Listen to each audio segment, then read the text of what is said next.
de la Segunda Guerra Mundial surgieron dos superpotencias entre los aliados, Estados Unidos y la URSS, resultando un orden mundial bipolar, en el que los dos gigantes se repartieron el mundo generando sus respectivas áreas de influencia. Cuando en 1991 cae la URSS, Estados Unidos queda como primera superpotencia, en un orden mundial que pasa a ser unipolar, del que se beneficia durante 30 años, disfrutando de un estatus que hoy se niega a abandonar. La promesa firme hecha a Gorbachov de que la OTAN no se expandiría ni una pulgada hacia el este de Alemania y que sirvió de condición para que la URSS permitiese la unificación de este país, fue incumplida. El secretario de Defensa durante la administración del presidente Clinton, William Perry, así lo explicó, añadiendo que por esta traición estuvo a punto de dimitir. La OTAN invitó prácticamente a todos los países del este de Europa a sumarse a una organización militar de naturaleza y origen antirrusos, ignorando todas las preocupaciones de seguridad de Rusia, que quedaba expuesta al lanzamiento de misiles enemigos desde su propia frontera sin tiempo de reacción. De esta forma, Estados Unidos cruzó todas las líneas rojas y rompió todo lo anteriormente pactado. Una serie de intereses económicos, como son el hacerse con el mercado europeo del gas y de los hidrocarburos hasta ahora en manos de Rusia, beneficiar a su sector armamentístico, etc., y geopolíticos, evolución del mundo hacia un orden multipolar, con China como potencia emergente y con una Rusia con un gran potencial compartiendo escenario, ha derivado en el actual conflicto ruso-ucraniano. Las guerras se pueden terminar de dos formas: por la destrucción de una de las partes, como pasó en la guerra de Irak, solo hay que ver las imágenes de Mosul, o por vía diplomática, utilizando foros como el de la ONU, o valiéndose de la acción mediadora de países que mantengan una equidistancia respecto de las partes beligerantes. Rusia y Ucrania mantuvieron abierta la línea diplomática, aceptando la mediación de Turquía. Las negociaciones parecieron fructíferas. Rusia aceptó que Ucrania formase parte de la Unión Europea y Ucrania declinó su propósito de formar parte de la OTAN y se comprometió a mantener una neutralidad al estilo de la que se impuso a Austria después de la Segunda Guerra Mundial. Se respetaba el estatus actual de Crimea y, respecto al Donbass, se volvían a posiciones cercanas a Minsk. Rusia incluso hizo un gesto de buena fe, retirando sus tropas de Kiev y alrededores, en donde se encuentra la ciudad de Bucha, y Moscú quedó a la espera de que Kiev le remitiese el documento firmado por su gobierno de lo acordado. El ministro de Asuntos Exteriores de Turquía,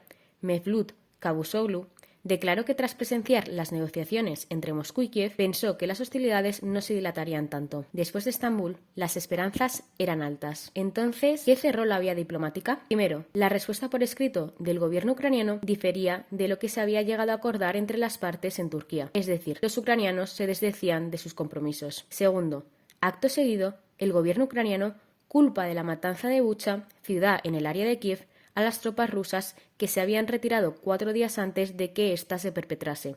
Y, tercero, cuando Rusia pide al Consejo de Seguridad de la ONU presentar las pruebas de que no ha tenido que ver en la matanza y que los fallecidos son represaliados prorrusos identificados con la banda blanca, la presidencia británica del Consejo le niega el derecho a defenderse de tal acusación. De esta manera, la ONU se muestra inoperante como foro para las negociaciones de la paz, al perder su independencia y demostrar su alineación incondicional con una de las partes. Se celebra una reunión de los ministros de Asuntos Exteriores de la OTAN y el ministro de Asuntos Exteriores de Turquía, Mevlut Cavusoglu, sale de ella, asegurando que dentro de la OTAN existen miembros interesados en la continuación de la guerra en Ucrania, con el propósito de debilitar a Rusia, y afirma con sorpresa que la situación en Ucrania no les importa. Simultáneamente, representantes del Pentágono comparecen en el Congreso de los Estados Unidos y dan por sentado que la guerra en Ucrania durará entre 10 y 20 años y apostillan que los rusos perderán. En absoluta coordinación, el Ministerio de Asuntos Exteriores británico predice que el conflicto en Ucrania podría prolongarse durante 10 años. Algunos analistas ven en estas especulaciones el tiempo que Estados Unidos y Reino Unido consideran necesario para acabar definitivamente con Rusia y destruirla política, económica y militarmente no será menor a 10 años.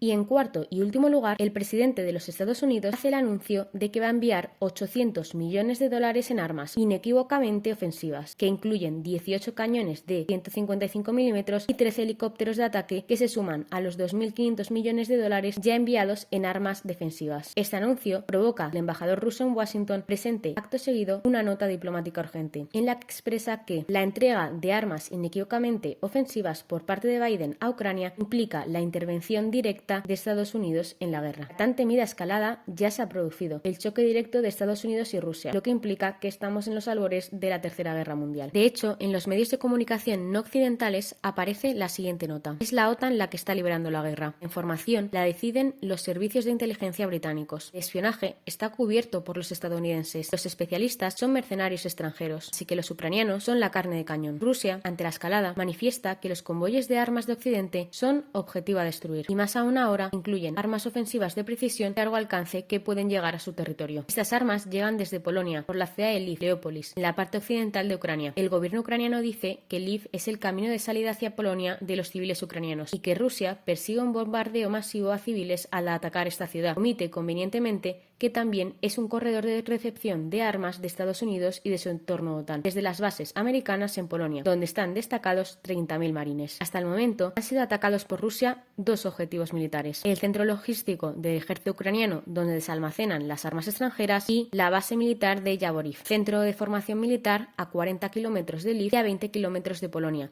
donde marines americanos entrenan y enseñan el manejo de esas armas a los ucranianos. Lo más lógico sería que el gobierno de Zelensky evacuase a los civiles solo por Hungría, Moldavia o Eslovaquia, alejándolos del camino polaco de las armas, que en guerra es un objetivo militar. Pero como dice el coronel del Ejército de Tierra español, Pedro Baños, especialista en geoestrategia, inteligencia, seguridad, defensa y terrorismo, lo primero que muere en la guerra es la verdad. Y al fin y al cabo, la propaganda y la desinformación es un arma más en manos de cualquiera de las partes. Ante todo esto, surgen las siguientes cuestiones. ¿Por qué alargar la guerra? ¿Quién gana con prolongarla? La respuesta es Estados Unidos. A nivel económico, 1. La guerra es un negocio que USA conoce bien. Su economía salió reforzada después de las dos guerras mundiales. Las principales empresas estadounidenses de armamento y defensa, Lockheed, Northrop, Honeywell, Raytheon, se han revalorizado entre un 25 y un 30% en lo que va de año por esta guerra. Europa compra el petróleo y el gas licuado americano, que es mucho más caro que el ruso. Estados Unidos amplía su cuota de mercado. Su principal competidor comercial, Europa, por la subida del precio de la energía, encarece sus productos, lo que los hace menos competitivos frente a los americanos. A nivel político, destruye a un enemigo histórico, que puede aumentar su peso geopolítico y ensombracerle en el futuro. Aumenta su área de influencia, ya que la OTAN se extiende a toda Europa, fortaleciéndose frente al nuevo gigante emergente en la esfera internacional, China. Evita que la Unión Europea, por su dependencia energética, estreche lazos en un futuro con Rusia. Se centra en el eje Asia-Pacífico, dejando a Europa domesticada. Elimina la presencia rusa en el Ártico, una región cada vez más accesible por el cambio climático y con unas reservas energéticas inmensas. Se estima que suponen un 30% del gas mundial y un 13% del petróleo. Además, hay yacimientos de oro, manganeso, plomo y diamantes. Y los expertos han apuntado que el 70% de las reservas de petróleo en la zona ártica están en territorio ruso, algo que Estados Unidos no puede permitir. Además, en el Ártico se ha podido abrir una ruta comercial que une el Océano Atlántico Norte con el Pacífico, acortando distancias y reduciendo costes. Esta ruta iba a beneficiar especialmente a Rusia y a China y a sus economías, en detrimento de la economía americana, que ya apuntaba a recesión. Esta guerra devasta a Ucrania,